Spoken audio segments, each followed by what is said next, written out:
Assalamualaikum warahmatullahi wabarakatuh. Kami dari kelompok 3, mata kuliah metodologi penelitian akuntansi, dosen pengampu Bapak Dr. Sparta, dengan kelompok yaitu saya sendiri, Hairunisa, Faiza Zahrani, Latifa Putri Pawitan, dan Syahira Naila Syafran. Materi yang akan kami sampaikan yaitu chapter 3 tentang defining and refining the problem. Tujuan pembelajarannya yang pertama yaitu mengidentifikasi bidang masalah yang mungkin terjadi dalam organisasi. Yang kedua, memperkecil wilayah yang luas menjadi topik yang layak penelitian dengan menggunakan peneliti terdahulu. Yang ketiga, mengembangkan pernyataan masalah. Yang keempat, menyusun proposal penelitian. Yang kelima, menyadari peran manajer pada tahap awal proses penelitian. Yang keenam, menyadari peran etika pada tahap awal proses penelitian. Buku ini menjelaskan penelitian bisnis sebagai upaya yang sistematis dan terorganisir untuk menyelidiki masalah khusus yang dihadapi dalam lingkungan kerja. Manajer harus waspada dan responsif terhadap apa yang sedang terjadi, baik di dalam organisasi mereka bangun di lingkungannya untuk mengambil keputusan yang efektif dan mengembangkan tindakan yang efektif. Asal-muasal sebagian besar penelitian berasal dari keinginan untuk memahami masalah, kekhawatiran, dan konflik di dalam perusahaan atau di lingkungannya. Dengan kata lain, penelitian biasanya dimulai dengan sebuah masalah.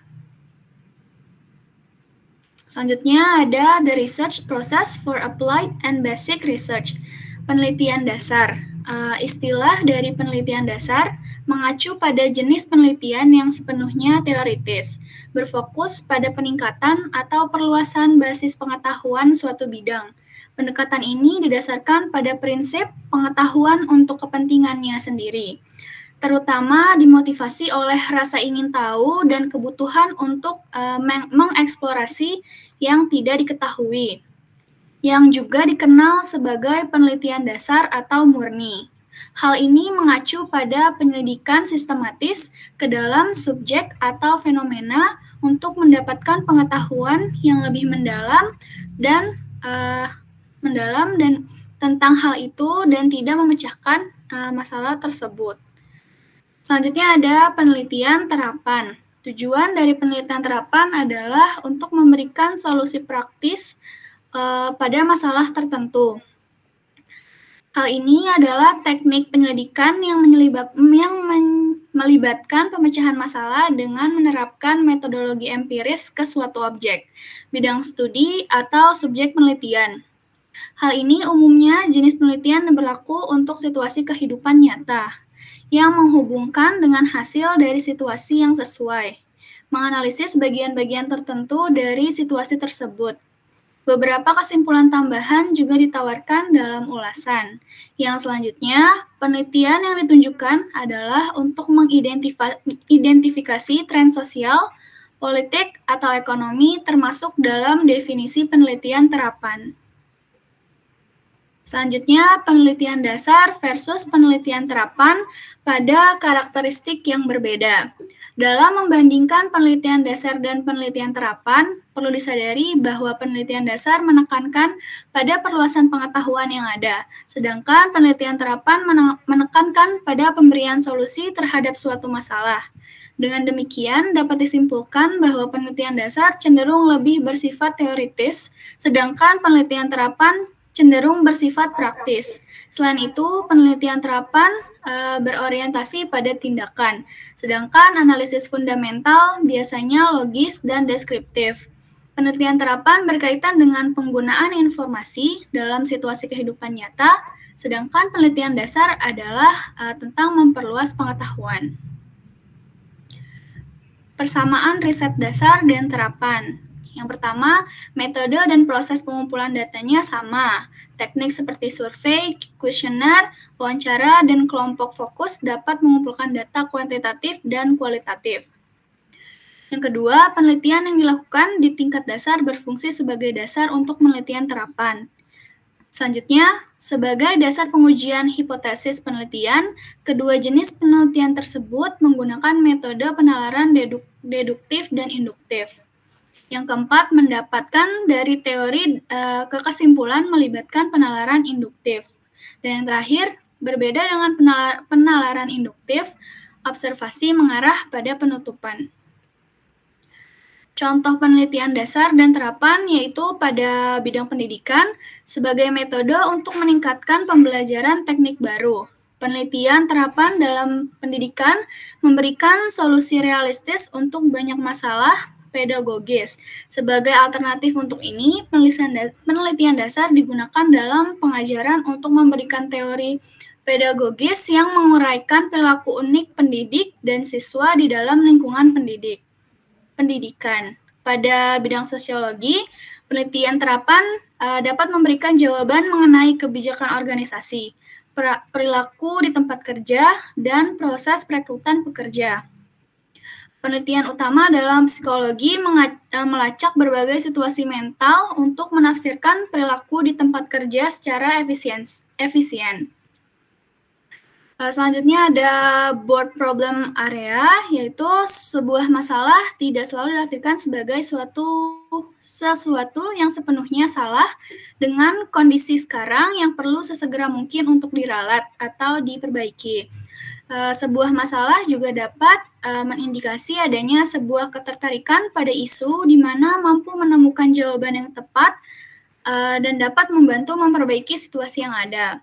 Berikut merupakan contoh bidang masalah dari seorang manajer yang bisa diamati di tempat kerja, yaitu yang pertama, frekuensi penundaan penerbangan yang mengakibatkan frustasi yang berlebihan pada penumpang pesawat terbang. Yang kedua, perputaran karyawan yang lebih tinggi dibanding antisipasi. Yang ketiga, instrumen terkini untuk menafsirkan jumlah tenaga kerja potensial untuk posisi manajemen tidaklah sempurna. Yang keempat, anggota kelompok minoritas dalam sebuah organisasi tidak dapat maju dalam karir mereka. Yang selanjutnya, informasi sistem terbaru tidak mampu digunakan oleh manajer yang terutama dirancang untuk mereka. Selanjutnya, memperkenalkan diri dari waktu kerja fleksibel menciptakan masalah-masalah yang dibandingkan untuk memecahkannya. Dan yang terakhir, bekerja muda dalam sebuah organisasi menunjukkan level komitmen yang rendah pada organisasi. Selanjutnya ada pengumpulan data awal. Sifat data yang dikumpulkan, pengumpulan data awal melalui introspeksi, wawancara tidak terstruktur, wawancara struktur, dan atau ulasan mengenai pengadaan sumber daya informasi, seperti artikel berita, buku catatan, konferensi pers, dan internet akan membantu penelitian untuk menyempitkan bidang masalah dan membagi pernyataan masalah spesifik. Data sekunder adalah data yang tersedia dan tidak dapat dikuasai oleh peneliti. Data awal merujuk kepada informasi yang peneliti kumpulkan di awal sebagai instrumen, seperti survei, wawancara, atau observasi. Sifat informasi yang diperlukan peneliti untuk memecahkan masalah tersebut dapat diklasifikasikan ke dalam dua bagian. Yang pertama yaitu informasi latar belakang mengenai materi organisasi, yaitu pada faktor kontekstual, dan yang kedua, apa yang telah diketahui dan tertulis relevan untuk penelitian. Pada informasi latar belakang materi organisasi untuk faktor kontekstual, yaitu pentingnya bagi peneliti atau tim peneliti, khususnya jika yang melakukan penelitian adalah agensi luar, untuk mengetahui dengan baik latar belakang perusahaan atau organisasi yang dipelajari. Bahkan sebelum mengadakan wawancara pertama dengan pihak terkait, berikut merupakan faktor penting yang dapat diperoleh dari berbagai sumber yang dipublikasikan. Yang pertama yaitu asal-usul dan sejarah perusahaan, seperti halnya kapan perusahaan itu berdiri, jenis bisnis yang dijalankan oleh perusahaan, tingkat pertumbuhan perusahaan, kepemilikan, serta kontrol, dan seterusnya. Yang kedua, ukuran dalam hal karyawan, aset, atau keduanya. Yang ketiga yaitu piagam dan ideologi. Yang keempat, tujuan regional, nasional, atau lainnya. Selanjutnya, sumber daya manusia dan lainnya. Hubungan saling ketergantungan dengan institusi lain dan lingkungan eksternal. Posisi keuangan selama 5-10 tahun terakhir dan data keuangan yang relevan. Informasi dalam faktor struktural. Dan yang terakhir, informasi dalam filosofi manajemen. Apa yang telah diketahui dan tertulis relevan untuk penelitian? Literatur adalah bagian dari pengetahuan yang tersedia untuk peneliti, yang dapat membantu untuk memikirkan dan atau lebih memahami suatu permasalahan secara seksama terhadap buku teks, jurnal, proceeding konferensi, dan bahan yang diterbitkan dan dipublikasikan yang lain yang memastikan bahwa peneliti memiliki kesadaran yang menyeluruh dan pemahaman kerja saat ini dan sudut pandang pada wilayah pemahaman kerja wilayah subjek. Hal ini membantu peneliti untuk yang pertama yaitu menstrukturisasi penelitian pada pekerjaan yang telah dilakukan atau dengan kata lain untuk membangun di atas dasar pengetahuan yang telah ada. Dan yang kedua, mengembangkan pernyataan masalah dengan presisi dan kejelasan. Ketika peneliti mengalami kesulitan dalam hal mendefinisikan ulang pernyataan masalah, maka peneliti akan menghabiskan waktu yang lama untuk hal tersebut. Sampai pada peneliti mengembangkan tentatif pernyataan masalah pertama dan tidak dapat memutuskan informasi mana yang berguna. Akan tetapi, dengan adanya kesadaran dan pemahaman tentang pekerjaan saat ini dan sudut pandang di area subjek dapat mengubah pandangan peneliti pada suatu permasalahan dan mendorong peneliti untuk memperbaiki pernyataan masalah. Pernyataan masalah yang lebih rinci akan memicu kebutuhan untuk mengumpulkan informasi yang lebih lanjut yang dapat menginspirasi seseorang peneliti untuk membingkai ulang pernyataan masalah. Selain itu, review pertama literatur juga membantu peneliti untuk membuat keputusan tentang pendekatan penelitian. Dalam contoh ini, yaitu penelitian fundamental, pendekatan penelitian eksplorasi digunakan untuk memberikan wawasan peristiwa yang biasanya menghasut kemarahan pelanggan dalam pengaturan pelayanan.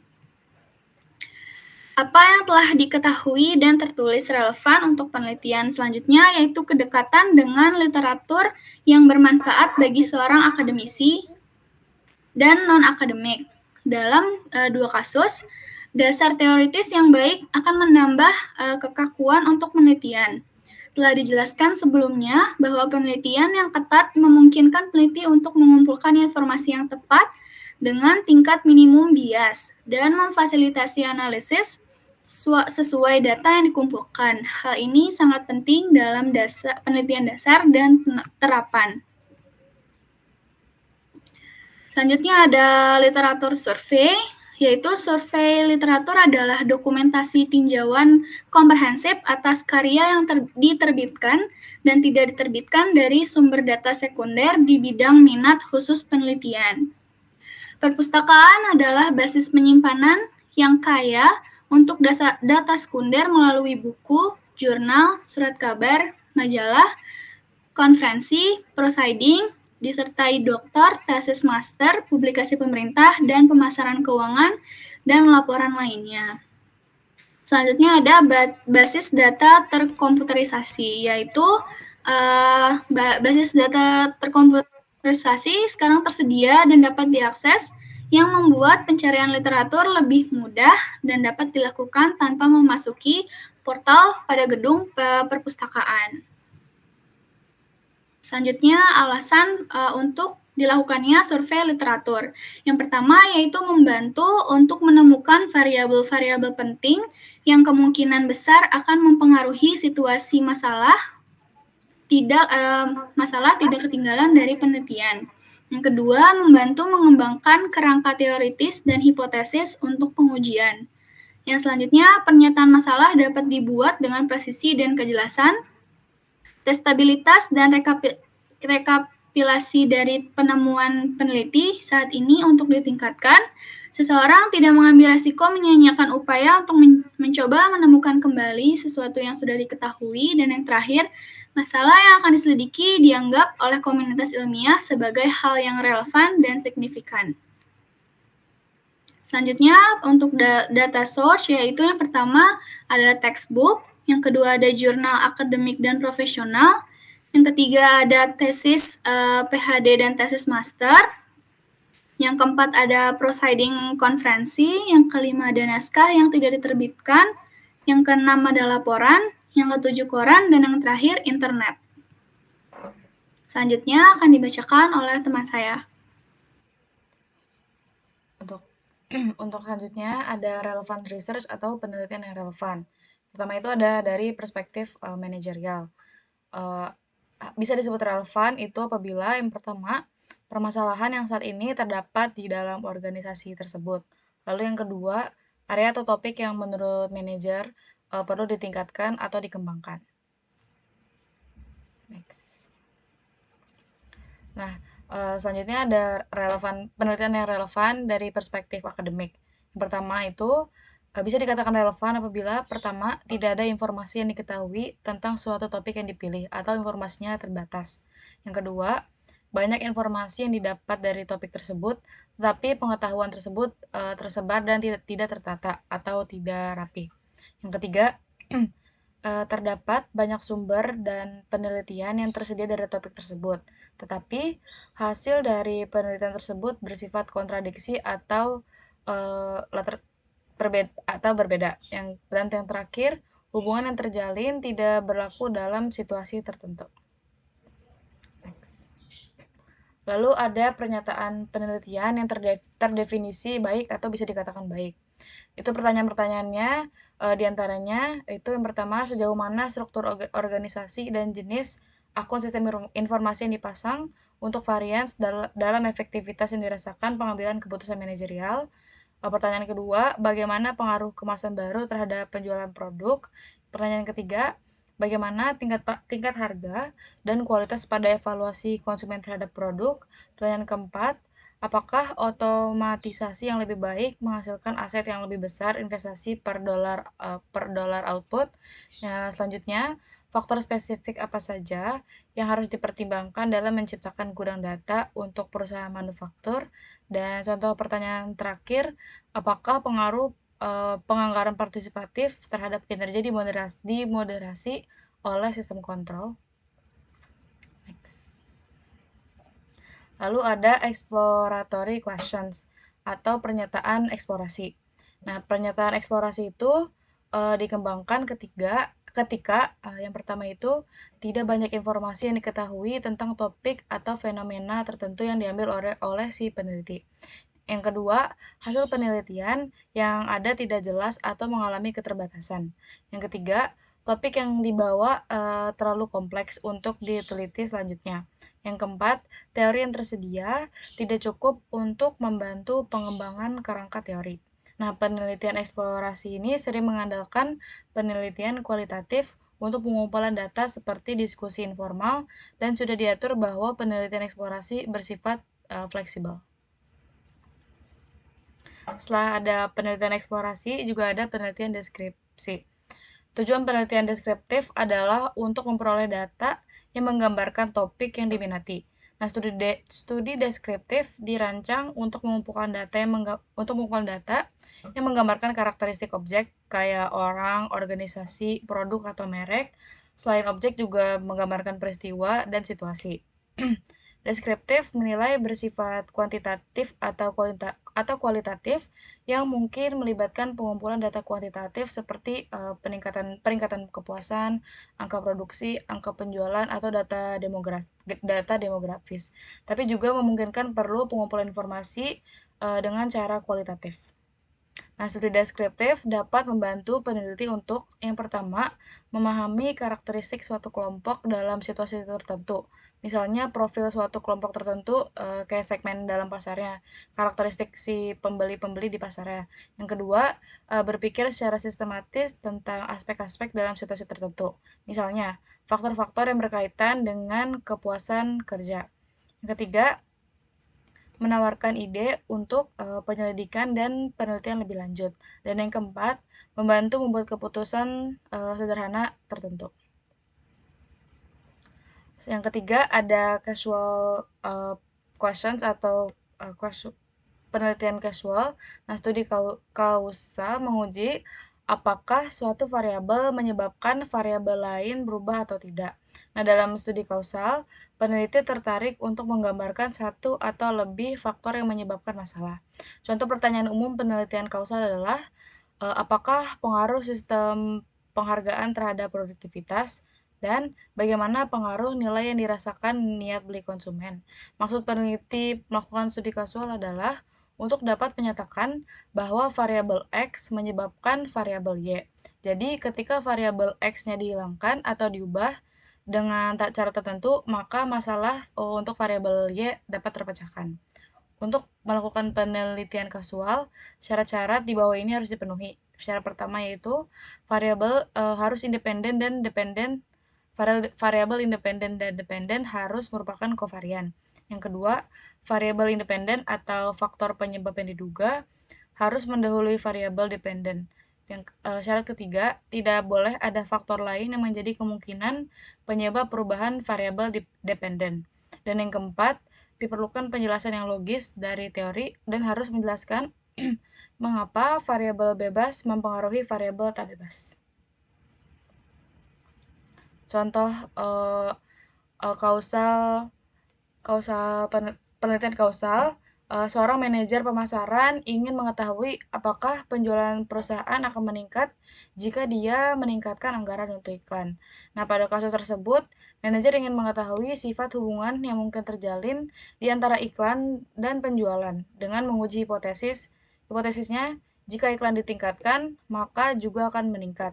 Maka penjualan juga akan meningkat. Nah, jika iklan ditingkatkan itu variabel X dan akibatnya penjualan akan meningkat itu variabel Y. Nah, sebuah teori yang lazim adalah bahwa keragaman tenaga kerja meningkatkan efektivitas organisasi. Seorang manajer ingin tahu apakah hubungan ini berlaku untuk organisasinya. Seorang manajer ingin menguji hipotesis bahwa stres yang dialami dalam pekerjaan berpengaruh negatif terhadap kepuasan kerja seorang karyawan. Seorang peneliti tertarik untuk menguji hipotesis bahwa wanita lebih termotivasi untuk pekerjaannya daripada pria. Selanjutnya ada proposal penelitian. Nah, sebelum studi penelitian apapun dilakukan, kayak research dan segala macam, itu harus ada kesepakatan antara orang yang memberi wewenang studi, misalkan bagian kepala departemen dan segala macam, dengan peneliti tentang masalah yang akan diselidiki, metodologi yang akan digunakan, berapa lama penelitian, dan berapa biaya untuk melakukan penelitian tersebut. Nah, ini memastikan bahwa tidak ada kesalahpahaman atau frustasi di kemudian hari untuk menyalahkan salah satu pihak. Hal tersebut dicapai dengan melalui proposal penelitian yang diajukan oleh peneliti dan disetujui oleh sponsor penelitian atau yang berwenang untuk menyetujui proposalnya, dan yang mengeluarkan surat kuasa untuk melanjutkan penelitian. Next. Nah, proposal penelitian itu ada 9 tahap. Proposal penelitian yang disusun oleh peneliti merupakan hasil usaha yang terencana, terorganisasi, dan cermat. Dan pada dasarnya isinya ada sebagai berikut, ada 9. Yang pertama itu, proposal penelitian harus mengandung judul penelitian. Yang kedua, proposal penelitian harus memiliki latar belakang dari penelitian yang akan dilakukan. Yang ketiga, proposal penelitian harus ada pernyataan masalah yang berisi tujuan penelitian dan pertanyaan dari penelitian. Yang keempat, proposal penelitian harus terdapat ruang lingkup penelitian. Next. Yang kelima, proposal penelitian harus memiliki relevansi terhadap penelitian. Yang keenam, harus memiliki rancangan penelitian yang berisi tipe penelitian. Yang kedua, metode pengumpulan data, apakah kuantitatif atau kualitatif. Yang ketiga, ada desain sampel. Dan yang keempat, menganalisis data dari yang sudah diambil sebelumnya. Lalu, selanjutnya ada di proposal penelitian harus ada kerangka waktu penelitian. Nah, ini merangkup informasi kapan laporan tertulis akan dilaporkan atau kayak semacam deadline. Lalu yang ke-8 ada anggaran penelitian. Itu berisi perincian biaya-biaya yang akan dikeluarkan untuk penelitian. Dan yang ke-9 ada bibliografi atau daftar pustaka dari penelitian. Next. Nah, ini ada contoh di model 3.1 untuk proposal penelitian. Misalkan penelitiannya itu mengenai studi retention dari pegawai baru. Nah, purpose of the study-nya ini dia ingin mencari solusi atas problem yang terjadi kepada 40% employee turnover selama 3 tahun pertama. Jadi dia pengen tahu kenapa pegawai baru 40%-nya itu keluar dari perusahaan tersebut. Nah, research question-nya itu kok bisa perusahaan yang medium size, perusahaan berukuran kecil ke besar, memiliki volume yang besar untuk employee turnover atau gampang keluar. Nah, scope of study-nya atau lingkup studinya itu ini menganalisis problem kenapa terjadinya turnover yang sangat tinggi untuk perusahaan tersebut. Nah, ini juga ada relevansi untuk studinya, lalu ada research design-nya atau desain si penelitiannya, lalu ada time frame-nya atau kapan si research ini tuh harus selesai. Nah, dibilang kalau misalkan research ini tuh harus selesai dalam 5 bulan. Nah, budgetnya ini juga harus ada budgetnya di dalam proposal penelitian dan juga terdapat daftar pustaka di dalam proposal penelitian. Next. Lalu ada masalah etis pada tahap awal investigasi. Informasi awal dikumpulkan oleh peneliti untuk mempersempit area masalah yang luas dan untuk mendefinisikan secara spesifik pernyataan masalah. Dalam banyak kasus, peneliti mewawancarai pembuat keputusan, manajer, dan karyawan lain untuk mendapatkan keuntungan pengetahuan tentang situasi sehingga dapat lebih memahami masalah. Setelah masalah ditentukan dan pernyataan masalah didefinisikan, peneliti perlu menilai kemampuan penelitiannya. Jika peneliti tidak memiliki keterampilan atau sumber daya untuk melaksanakan proyek, dia harus menolak proyek tersebut. Nah, jika peneliti memutuskan untuk melakukan proyek, perlu untuk menginformasikan semua karyawan, terutama mereka yang akan diwawancarai untuk data awal pengumpulan melalui wawancara terstruktur dan tidak terstruktur. Studi yang disusulkan meskipun tidak perlu kenalkan mereka dengan alasan sebenarnya untuk penelitian ini, karena ini mungkin menimbulkan bias tanggapan atau opini. Next.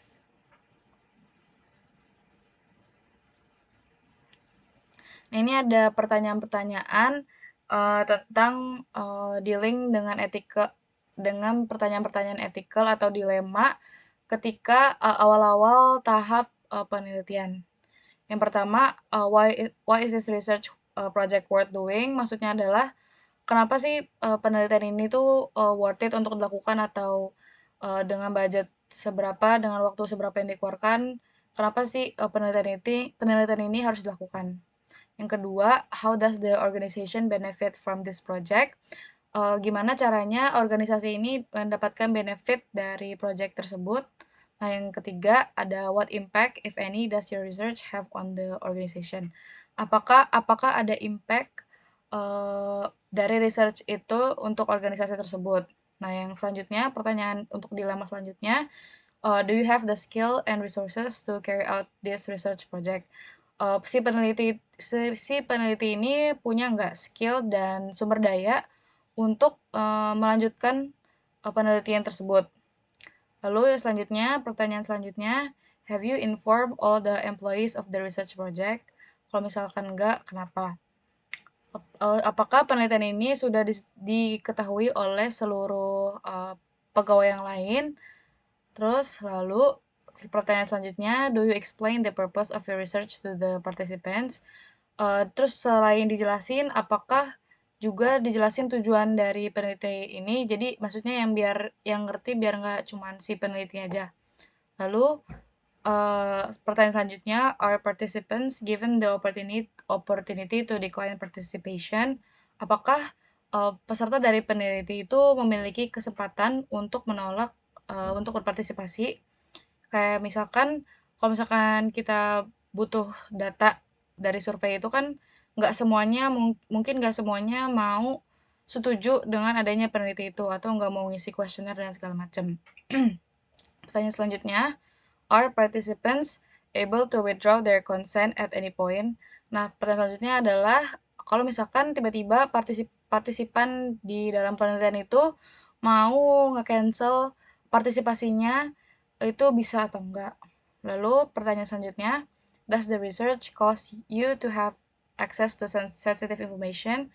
How will you ensure the confidentiality of this information? Nah, pertanyaan selanjutnya, apakah research tersebut dapat membuat si peneliti itu mengakses informasi-informasi yang sensitif. Nah, kalau misalkan dapat informasi-informasi sensitif, itu gimana caranya si peneliti menjamin pada partisipan kalau misalkan informasi tersebut akan tetap rahasia. Lalu pertanyaan selanjutnya, how will you ensure individual respondents cannot be identified from any research report or papers that are produced? Gimana caranya si peneliti bisa si peneliti tetap apa ya, si responden itu tetap anonymous atau tidak diketahui identitasnya. Dan beberapa pertanyaan lagi tentang dilema ketika seorang peneliti ingin melakukan penelitiannya. Next. Setelah itu ada summary dari chapter 3 yang sudah dibahas oleh kami. Di LO1 atau Learning Objective 1 itu mengidentifikasi area masalah. Nah, penelitian biasanya dimulai dengan masalah. Masalah adalah situasi apapun di mana ada kesenjangan antara yang sebenarnya dan keadaan ideal yang diinginkan. Makanya terjadi penelitian. Learning Objective 2 itu penentuan topik yang layak dari masalah-masalah yang dipilih. Masalah yang luas harus diubah menjadi topik yang layak dengan membuatnya lebih spesifik dan tepat, memiliki batasan yang jelas, dan memiliki perspektif subjek yang diselidiki. Learning Objective 3 mengembangkan pernyataan masalah yang baik. Pernyataan masalah suatu penelitian harus relevan, layak, dan menarik. Pernyataan masalah yang baik mencakup pernyataan tujuan penelitian dan pertanyaan penelitian. Tujuan penelitian dan pertanyaan penelitian sangat terkait. Ada 3 jenis pertanyaan dasar yang dapat dijawab oleh proyek penelitian. Itu pertanyaan eksplorasi, pertanyaan deskriptif, dan pertanyaan kausal. Next. Di Learning Objective 4 itu menyusun proposal penelitian. Nah, sebelum studi penelitian dilakukan, harus ada kesepakatan antara sponsor penelitian yang berwenang dan peneliti tentang masalah yang akan diselidiki metodologi, durasi penelitian, dan biaya penelitian. Learning Objective 5, peran manajer di awal penelitian. Manajer harus tetap terlibat dalam proyek penelitian selama seluruh proses penelitian. Hal tersebut akan meningkatkan relevansi manajerial dan kualitas upaya penelitian. Dan yang terakhir ada Learning Objective 6, yaitu peran etika di awal penelitian. Daftar periksa yang disediakan dalam bab ini yang sebelumnya sudah dijelaskan oleh teman saya akan membantu peneliti menghadapi pertimbangan etis dan dilema selama tahap pertama proses penelitian. Selanjutnya, chapter 4 akan dilanjutkan oleh Latifah. Selanjutnya untuk chapter 4 membahas tentang the critical literature review.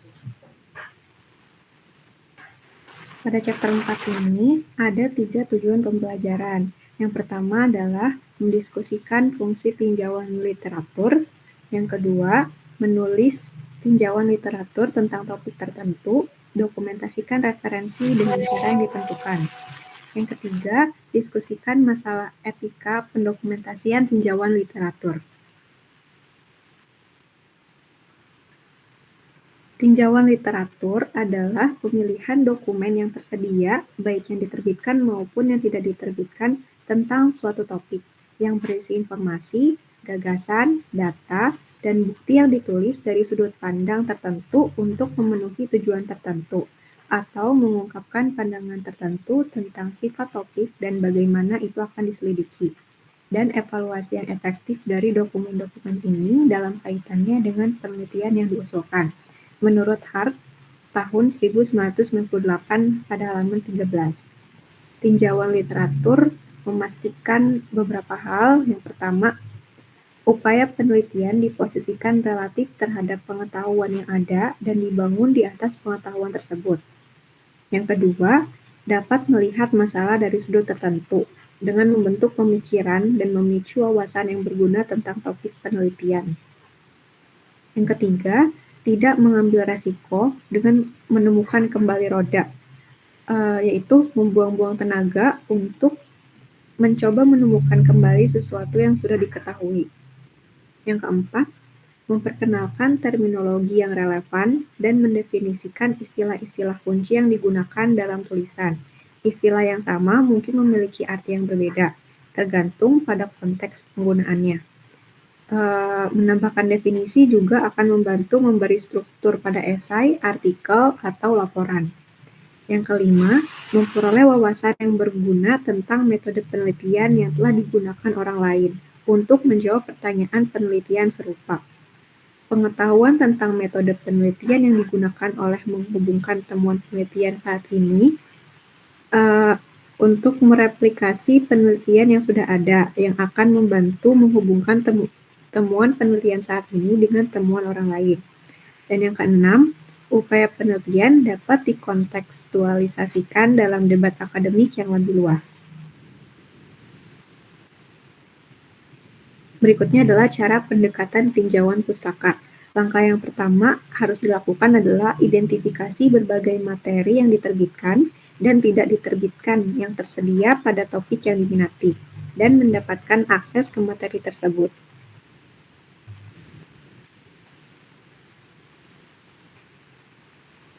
Yang pertama, sumber data. Kombinasi sumber data yang tepat bergantung pada sifat dan tujuan proyek penelitian. Sebenarnya, informasi yang bagus itu dari buku teks dan jurnal, karena itu udah pasti sumbernya itu sudah berkualitas, tapi bisa juga dari sumber-sumber yang lain. Nah, kombinasi sumber data itu tergantung sama tujuan proyek penelitian kita. Yang pertama, sumber datanya itu kan pasti dari buku teks. Buku teks itu sumber teori yang berguna dalam bidang tertentu.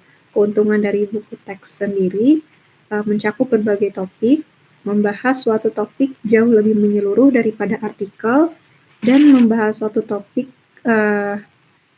jauh menyeluruh daripada artikel. Nah, tapi kekurangan dari buku teks itu cenderung kurang up to date daripada jurnal. Selain buku teks, ada juga jurnal. Artikel-artikel dalam jurnal akademik umumnya telah diperiksa oleh para ahli di bidang yang sama sebelum diterbitkan, yang merupakan sumber penting informasi terkini. Artikel dalam jurnal profesional adalah sumber berharga dari perkembangan terkini di lapangan dan fakta serta angka. Dapat memberi Anda gambaran tentang relevansi praktis dari suatu masalah.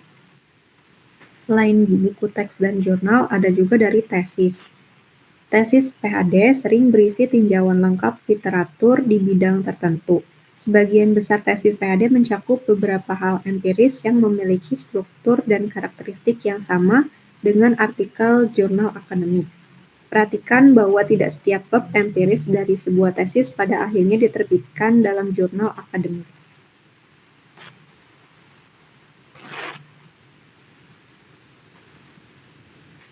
Next.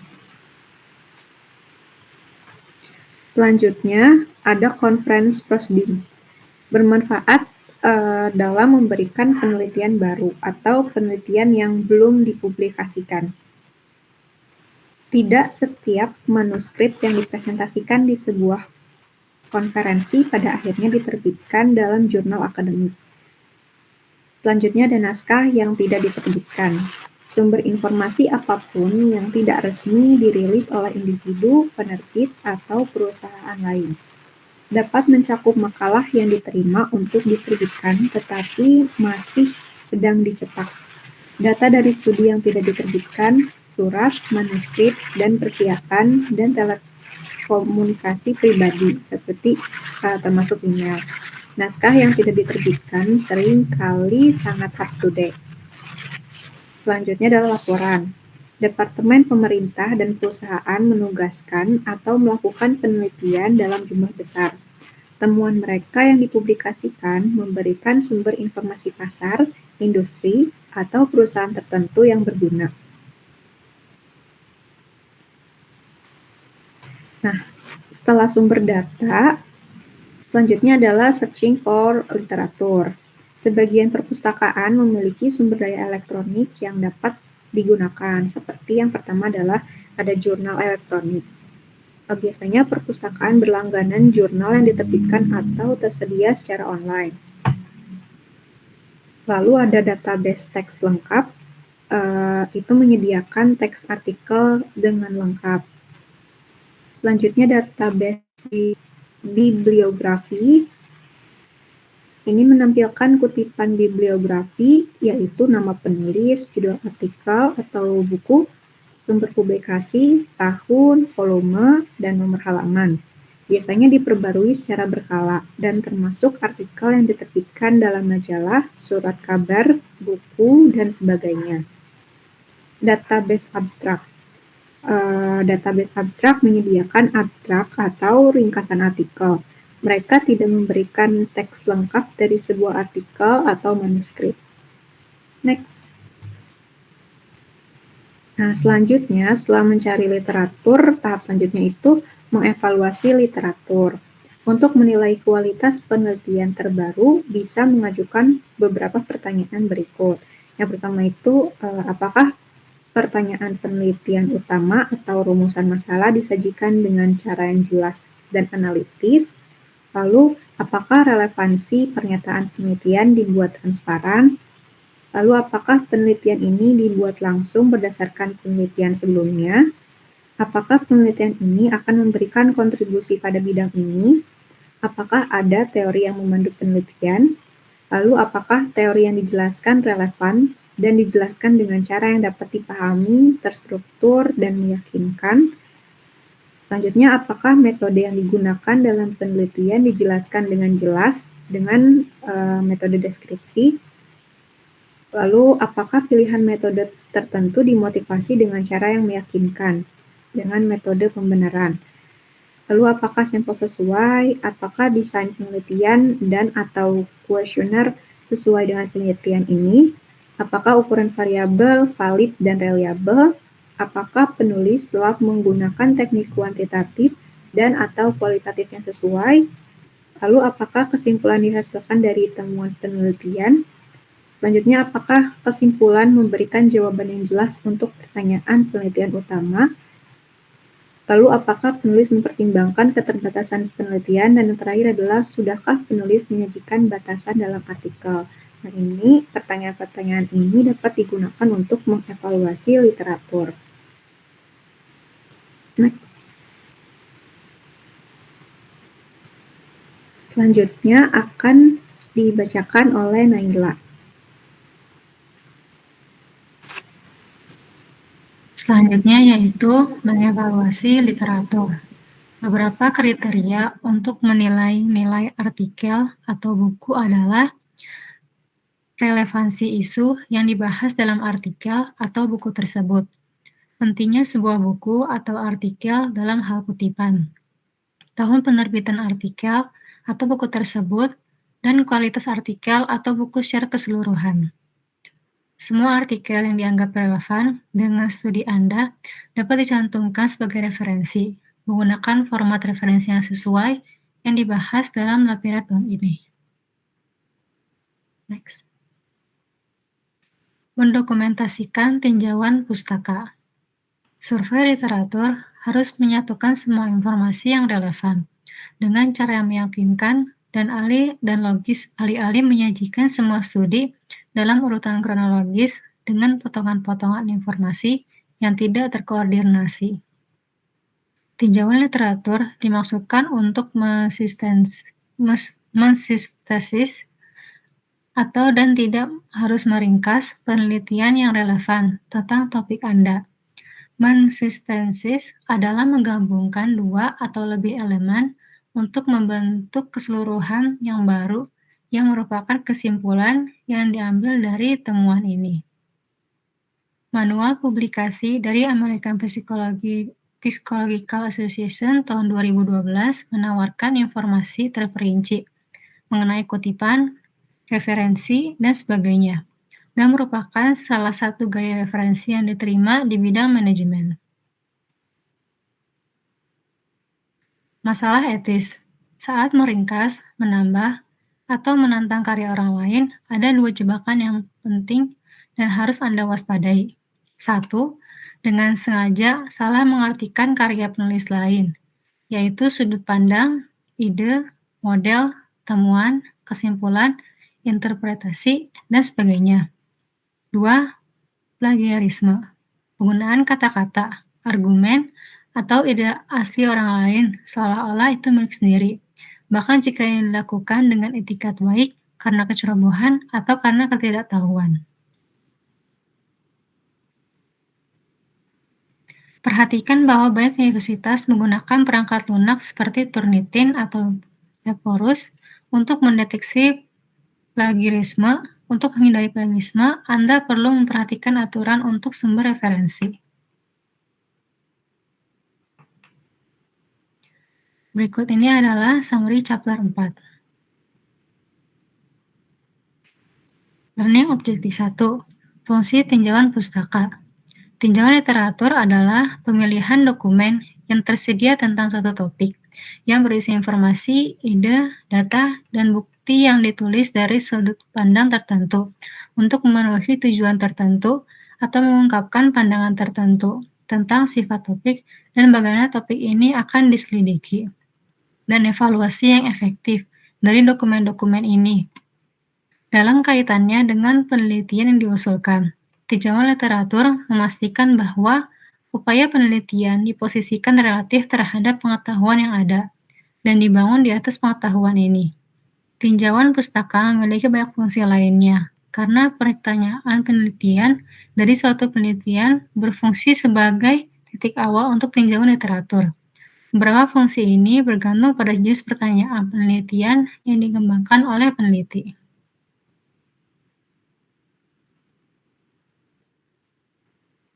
Learning Objective 2. Tulis tinjauan literatur tentang topik apapun. Mendokumentasikan referensi dengan cara yang ditentukan.